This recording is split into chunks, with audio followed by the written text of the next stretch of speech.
يا ولد يقولوا لي شلون الكيدي مالتك عالي واقل شيء 7 او 8 وبدون تعب. يا ولد انا من نموت ما يعني اروح اكمبر ونهايه الجيم وما ادري شنو.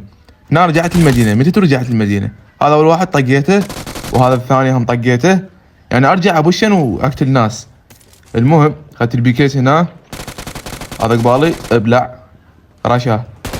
جيت فنشتها. طبعا هذا هم فنشته كلي. قباله واحد. المهم خليته يرمي. سويت له جمب طقيته. روح فينش. هذا اللي فتح الصندوق شامر سموك حدابه هم بلعته. وانا فتحت الصندوق وحصلت المهم ارجع اصف المدينه يعني. هنا تانيت لي واحد طقيته. النوبجه صاحبه هم بلعته. وهاي كلها حلوات. ابلع فينش. وهذا الاخير ابلع روح فينش. طبعا صحبانه بشة وبس الوقت خلص. مع الفيديو انتظرونا فيديو جديد.